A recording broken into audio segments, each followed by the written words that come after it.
வாழ்க வையகம், வாழ்க வையகம், வாழ்க வளமுடன். அருளாசன் அருள் தந்தை வேதாத்ரி மகரிஷி அவர்களும் ஒட்டுமொத்த மகான்களும் இறைநிலையும் என்னுள் சூக்குமமாக எழுந்தருளி இன்றைய நாள்காட்டி வரிகளுக்கான கவிவரிகளையும் அதற்கான விளக்கத்தையும் சிறப்பிக்க வேண்டுமாய் சங்கல்பம் மேற்கொள்கிறேன்.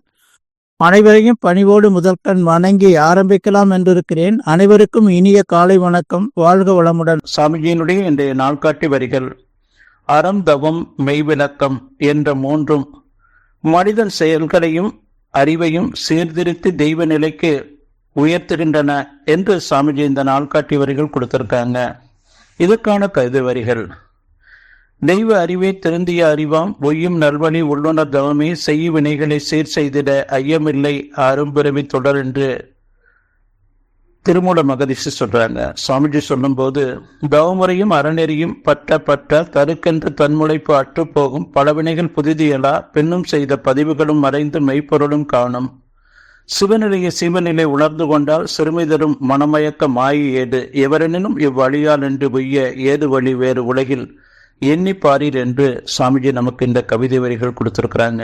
நாம புரிந்து கொள்ள வேண்டியது என்ன? தவம், அறநெறி பின்பற்றி வாழக்கூடிய அந்த வாழ்க்கை அறிவுநிலை உயர்வு படிகளான அந்த முழுமை நிலைய நமக்கு கொடுக்கும் என்று சாமிஜி நமக்கு விளக்கங்கள் கொடுக்கிறாங்க. தவநிலையில இல்லாத ஒவ்வொரு மனிதரும் தன்முனைப்பு, அருகுணம் என்ற 5 படிச்செயல்கள் என்ற அந்த கீழ்நோக்கு நிலைகள்ல நம்முடைய மனம் சென்று கொண்டிருக்கும். அப்போ அது உணர்ச்சி நிலை வாழ்க்கை. அந்த உணர்ச்சி நிலை வாழ்க்கையில தனக்கும் துன்பம், மற்றவர்களுக்கும் அது துன்பத்தை கொடுத்து வாழக்கூடிய ஒரு வாழ்க்கை தான் அந்த பேட்ட அலை என்று சொல்லக்கூடிய உணர்ச்சி நிலையில வாழக்கூடிய அந்த வாழ்க்கை. தியானத்துல நம்முடைய மன அலைச்சுழல் குறையுது. புருவ மத்தி துரியம் இந்த நிலைகள்ல நாம மனதை வைத்து நம்முடைய அன்றாட வாழ்க்கையை பயன்படுத்தும் போது, தியான வாழ்க்கையாக தவ வாழ்க்கையாக பயன்படுத்தும் போது நம்முடைய மன அலைச்சுழல் குறையுது. 13லிருந்து 8 வரும். அப்போ அந்த தியான வாழ்க்கையில உணர்வு நிலையில அறிவுபூர்வமா சிந்திச்சு செயல்படக்கூடிய அந்த ஒரு விழிப்பு நிலை நமக்கு கிடைக்கும். அதோடு நாம தற்சோதனையாக வாழும்போது, ஒவ்வொரு மைக்ரோ செகண்டும் மௌன நிலையிலிருந்து தற்சோதனை செய்து வாழும்போது நம்மிடம் இருக்கக்கூடிய அந்த தேவையற்ற களங்க பதிவு, வினைப்பதிவு என்று சொல்லக்கூடிய தேவையற்ற அந்த பதிவுகள் அனைத்தையும் நாம நீக்கி கொண்டு வாழலாம். வாழும் காலத்துல நம்முடைய பதிவுகள் அனைத்தையும் நீக்கி கொண்டா அந்த இறைவனே நாம இருக்கிறோம். இந்த இறைவனை பிரபஞ்சமாகவும் பஞ்சபூதங்களாகவும் அனைத்து உயிர்களாகவும் இந்த பிரபஞ்சத்துல தன்மாற்றம், இயல்பூக்கம், கூறுதலறம் என்ற அந்த முத்திறன்ல இறைநிலை தோற்றுவித்து எல்லா ஜீவராசிகளுள்ளும் அந்த இறைநிலையே, இந்த மெய்ப்பொருளே குடிகொண்டு இருக்கக்கூடாது என்ற அந்த பேருண்மை நமக்கு விளங்க ஆரம்பிக்கும். சாமி இதை நமக்கு ரொம்ப எளிமைப்படுத்தி கொடுத்திருக்கிறாங்க.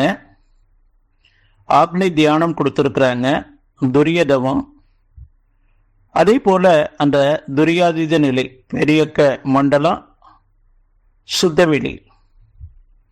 நம்முடைய மனம் எப்பவுமே அந்த தியான நிலையில சுத்தவெளியிலேயே நாம இருந்து நாம ஒவ்வொரு மைக்ரோ செகண்டும் வாழ பழகும் போது நம்முடைய ஒவ்வொரு உணர்வுகளையும் நம்முடைய தலைவிற்றி துரியாதீத இணைப்புல இருந்து எண்ணம், சொல், செயல் இந்த மூன்றையும் நாம எண்ணணும், சொல்லணும், செய்யணும் என்ற அந்த தியான வாழ்க்கையாக மாற்றிக்கொண்டு வாழும்போது நம்முடைய பதிவுகள் மூலமாக நமக்கு எந்த ஒரு சிரமமும் இருக்காது.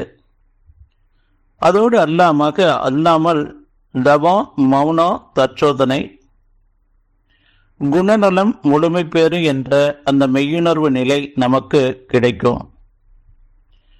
நாம தியானம் கத்துக்கிறோம், அதே போல தற்சோதனைக்கான அகத்தாய்வுகள்லாம் கத்துக்கிறோம். நம்முடைய ஒவ்வொரு மைக்ரோ செகண்டும் அன்றாட வாழ்க்கையில தியான வாழ்க்கையாகவும் மௌன நிலையிலிருந்து தற்சோதனையாகவும் மாற்றி வாழும்போது நாம அந்த மெய்யுணர்வு நிலையிலேயே இருந்து வாழக்கூடிய அந்த தெய்வீக நிலை ஒவ்வொரு மனிதருக்கும், அந்த பூமியில தோன்றி வாழ்ந்து கொண்டிருக்கக்கூடிய ஒவ்வொரு தனி மனிதருக்கும் இந்த பாக்கியம் கிடைக்கும் என்று சொல்லி நன்றியோடு நிறைவு செய்து கொண்ட இன்றைய சிந்தனைய வாழ்க வளமுடன், வாழ்க வளமுடன், வாழ்க வளமுடன்.